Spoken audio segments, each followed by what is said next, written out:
अस्सलाम वालेकुम नाजरीन। मेरा नाम फ़हीम है। मेरी उम्र 20 साल है। मेरी फैमिली टोटल 4 अफराद पर मुश्तमिल है। मेरे अब्बू ने दूसरी शादी की थी। मेरी पहली माँ बहुत पहले से ही गुजर गई थी, इसलिए मुझे संभालने वाला कोई नहीं था।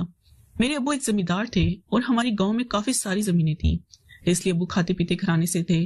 और अम्मी की वफात के बाद अब्बू को बहुत सी औरतों ने शादी की ऑफर की थी, लेकिन अब्बू एक औरत पर दिल हार बैठे थे। वो औरत भी बेवा थी और उसकी 14 साल बेटी थी। अब्बू ने इस औरत से शादी कर ली थी। वो औरत दूसरे गांव की थी और अब्बू के पास जमीन में काम वगैरह करने के लिए आती थी। मेरी सौतेली माँ काफी खूबसूरत थी और मेरी बहन इफ्रा वो भी काफी हसीन थी। मेरे अब्बू ने मेरी सौतेली माँ से धूमधाम से शादी की थी। मैंने अब्बू को समझाया कि मुझे सौतेली माँ बिल्कुल भी पसंद नहीं। आप ऐसा करें, आप एक नौकरानी रख लें जो हम दोनों की खिदमत कर दिया करे। लेकिन अब्बू जी की मेरी बात मानने को तैयार नहीं थे और कहते थे कि मैं अकेला कैसे जिंदगी बसर करूंगा, मैं दूसरी शादी करना चाहता हूँ।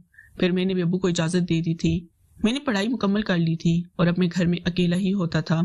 हमारी 4 मुरब्बे जमीन थी, इसलिए अब्बू ने मुझे गाड़ी वगैरह भी लेकर दी थी और मैं काफी अयाश किस्म का लड़का था। मैं अपने दोस्तों के साथ बाहर निकल जाता तो मेरे दोस्त मुझे फिल्में वगैरह दिखाने निकल जाते थे। मेरे दोस्तों ने मुझे काफी खराब किया था। अब्बू भी मुझे काफी डांटते थे, लेकिन अब्बू मेरे से प्यार भी करते थे। मैं माँ बाप का इकलौता ही बेटा था और अब्बू की सारी जमीन का मालिक था, इसलिए अब्बू भी मुझे ज्यादा नोक चोक नहीं करते थे। मेरी सौतेली माँ तो मुझे कुछ भी नहीं कहती थी और मेरे साथ वो बहुत अच्छा रवैया रखती थी। मेरी सौतेली माँ ने कभी भी मुझे ये महसूस नहीं होने दिया था कि मैं इसका सौतेला बेटा हूँ, लेकिन मैं था कि अपनी सौतेली माँ से इस कदर नफरत करता था। मैं अपनी सौतेली माँ के हाथ का खाना भी नहीं खाता था और अब्बू को भी काफी बुरा भला कहता था, क्योंकि मेरी सौतेली माँ भी काफी खूबसूरत थी और मुझे इसकी खूबसूरती पर गुस्सा आता था। मेरा दिल था कि अब्बू मेरी शादी करते, लेकिन अब्बू देखे इन्होंने अपनी शादी करवा ली थी और एक हसीन औरत के साथ रंगरलियां मनाने रहे थे। मेरी सौतेली बहन इफ्रा मेरे काफी ख्याल रखती थी और वो मेरे साथ काफी अटैच थी। मैं अपनी बहन इफ्रा का काफी ख्याल रखता था और इसके साथ काफी हंसी मजाक करता था। मैं इफ्रा को बाहर घुमाने भी ले जाता और इसके साथ खेलता था। वो 14 साल की थी और मैं 20 साल का था, इसलिए मैंने कभी भी इसको ऐसी नजर से नहीं देखा था कि मेरे अंदर शैतान हाजिर हो जाए। लेकिन एक दिन ऐसा हुआ कि मुझे अपनी सौतेली बहन के साथ ही वो काम करना पड़ा जिसकी मुझे खुद से तवक्को नहीं थी।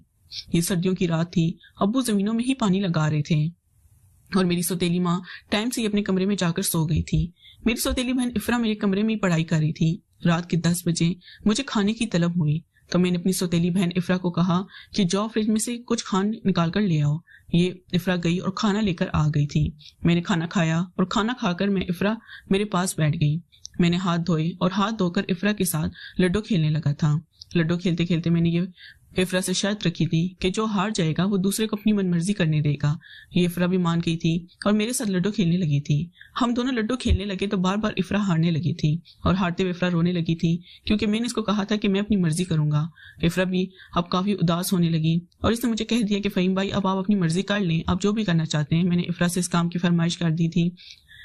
इफ्रा भी इनकार कर नहीं कर सकती थी क्योंकि वो लड्डू में मेरे से हार गई थी और अब इसे मेरी मर्जी पूरी करनी थी। मैंने भी अपनी बहन इफ्रा को राजी कर लिया था और इसके साथ करने लगा था। इफ्रा काफी खुश होने लगी थी और भरपूर तरीके से मेरा साथ देने लगी थी। वो काफी मासूम थी, इसलिए इसे इन कामों का नहीं पता था, लेकिन मैंने इसको सारा तरीका समझा दिया था और इसके साथ बड़ी खुशी से ये काम करने लगा था। इफ्रा भी मेरा साथ देते हुए काफी खुश लगने लगी थी और कहने लगी थी, फहीम भाई अब जब भी हम ये गेम खेलेंगे तो यही शर्त रखेंगे। मुझे इस काम में काफी लुत्फ मिला है। मैं भी इसकी बात पर खुश हो गया था और इसको इस खेल में मदऊ करने लगा था। इफ्रा जब भी मेरे से गेम हार जाती तो मैं इसके साथ वो काम करता जो मियाँ बीवी आपस में करते हैं और मुझे वो काम करके काफी सुकून आता। इफ्रा भी जानबूझकर ही मेरे से हार जाती थी क्योंकि वो भी इस काम को काफी पसंद करने लगी थी और इसे कभी